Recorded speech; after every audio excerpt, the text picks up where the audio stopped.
Sit down, shut your mouths, and watch The Gift of Gabe.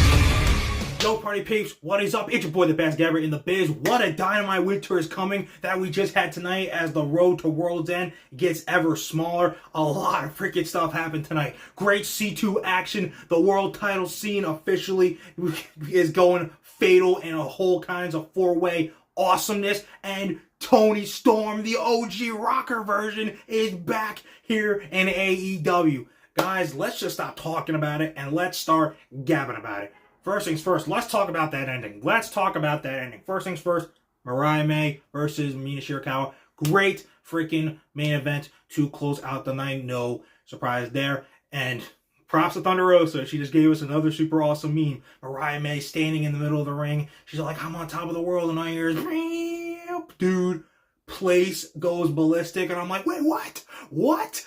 OG Toni Storm, the rocker, dude, she is back, and it was like, dude, she's back! Holy freaking crap. First time since All In, when Timeless Toni Storm lost the AEW Women's World Championship to Mariah May. And it looks like, what kind of we've been speculating in our heads, the end goal will look likely to be Toni Storm versus Mariah May one more time at Grand Slam Australia. Possibly, maybe in the main event. I wouldn't put it past them, let's be honest.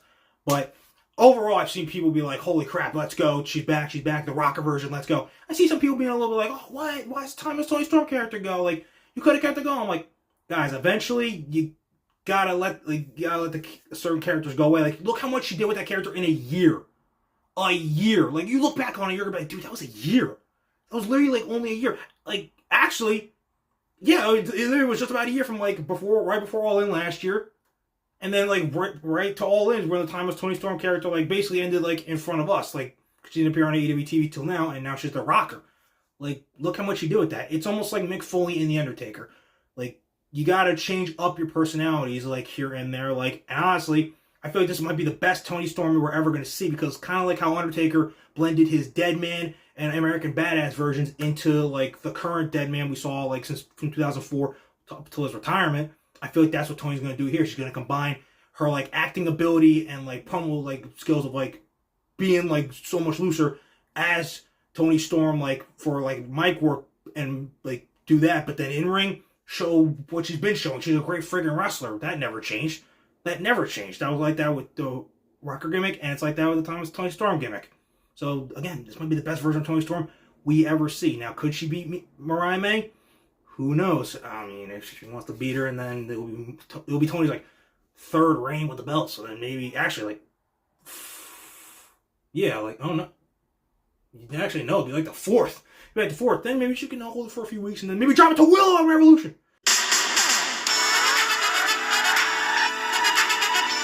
But whatever, I digress. The OG rocker, Toni Storm, is back. Let's freaking go. The Pop said it all, and so did the rest of us. We know peak time has come again for the AEW Women's Division. Let's effing go. holy shit. Guys, let's talk about that C2 action tonight. It was super dope. It was Claudio versus Ospreay Part 2 and Brody versus Ricochet. Both matches super dope, just like the rest of the matches across the C2. And in the end, Ospreay gets the dub, and so does Ricochet. Though he did it by, some more nefarious means. He used the exposed turnbuckle to beat down Brody King, and good on him for it, because bro was getting his ass beat. Like, Brody really does need to just go on a singles run next year. And I honestly think they're going to give him one. I think that's why they put him in the C2 and are having him perform so dominantly. Like, I really think he's going to have, like, a singles championship win sometime before next year is over. But as for Ricochet, dude, we all know he's trying in the Hurt Syndicate, and rightfully so. Like, we know he can go in the ring, but give him MVP as his mouthpiece, dude, game over. Game over. Have him be a heel. Have him be a dick. If you look back at some of his best character stuff on the Independents, because there are there, it was when he was a heel. Like, WWE never did it, and AEW knows they can strike gold with that, with him in the Hurt Syndicate. So, let's effing go. Put him in the Hurt Syndicate. Keep cheating to win. And I'm sure he'll actually really probably either turn or come close to it after he loses to Will Ospreay in the C2. But, dude, it's just the right thing to go. And speaking of Ospreay, he did win over Claudio. but he got attacked by Claudio after the match, but saved by Darby. I like how they blend like both current and future stuff for the C2 around like around the entire tournament, because you got Ospreay and Darby. That's right there next week. However, Ospreay without a doubt is going to go after the Death Riders at some point. So with Claudio attacking him after the match, it's created like a little bit of a beef between them that he'll want to revisit once the tournament is over and start going after the Death Riders. Now I don't know, he could win, but I don't know, because possibly I could see him becoming Continental Champion, and I don't think he's going to be holding 2 belts, though he could. I don't think that's going to happen. But just overall, C2 action, the stories they tell both in the tourney and for outside and for the future, absolutely incredible. We're just cooking, dude. And honestly, unless I'm wrong, I think the king of this year's C2 is going to be Will, by God, Ospreay. Guys, I talk about the AEW World Championship. Let's talk about it. It's now official. Fatal 4-way. Mox, Orange, Switchblade Jay White, Hangman Adam Page. It is going down with Christian Cage ever looming. Possibly, I think he's going to cash in. I do think he's going to cash in. I know it kind of does seem like it's been hard to like envision him cashing in since he like actually won, because like I just don't think it's going to happen now. But I feel like he's going to cash in and then like have some sort of failure, cash in at World's End, and then that'll be pretty much the end of that. But I'm looking so much forward to this 4-way. I really, really am. So unless Christian cashes in like during the mid-match and becomes like a fatal 5-way and he gets pinned, I still think Hanger gets pinned here. And some people are stupid with that, being like, why does Hanger keep losing? Why does he keep... Dude, that's been the story since he came back in July. Outside of the win over Swerve, which was a personal demon, he sees red all the time. It's that rage that's costing him from being what he was before. Former AEW Tag Team Champion. Former AEW World Champion. The guy who had the top spot that Swerve thought he was wasting, that he wanted to take in the first place. Like, he needs to get back that cowboy shit. That's why he's going to friggin' keep losing. Then again, I could totally see Orange getting pinned too. But no matter what, Jay White's not going to get pinned. We get Jay White. We get Moxley for Australian Gold members at Grand Slam, which Jay White will fall. And if you don't know, Darby is going to be climbing Mount Everest next year, sometime in April. So unless he gets his title shot beforehand, which if he does, he's not going to win. And unless he gets it afterwards, that's the only way I see him to throw to Moxley now, because they're not going to say, like, hey, Darby, go win the World Championship, and then you can go, climb Mount Everest, possibly die, and you're a champion. Like, that's not going to happen. Please don't die, Darby. Like, literally so freaking serious. So it's gotta be, so I'm kind of like, and I have no problem with it, is it going to be Hangman? It could be, or it could be Eddie Kingston who's trying to come back. Like, honestly, with Darby climbing Mount Everest, those kind of my top 2 options right now. But either way, dude, this 4-way at World's End is going to be awesome.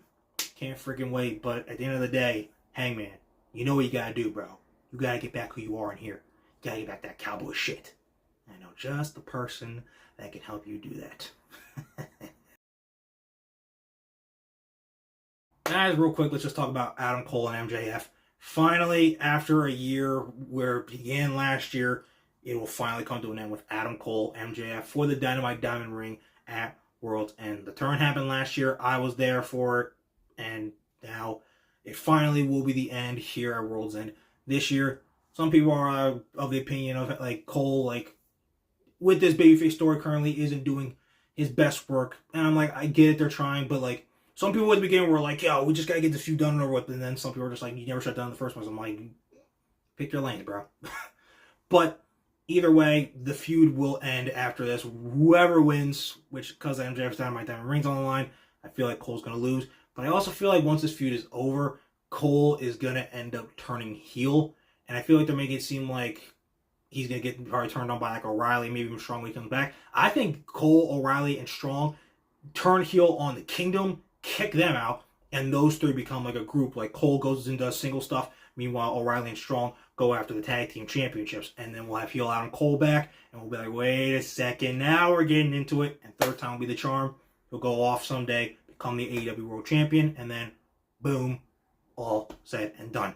But it is good that after everything that's happened, Cole and MJF will finally settle it once and for all at World's End, where it began, and will have its fitting conclusion. So good luck, boys. It's going to be a wild one.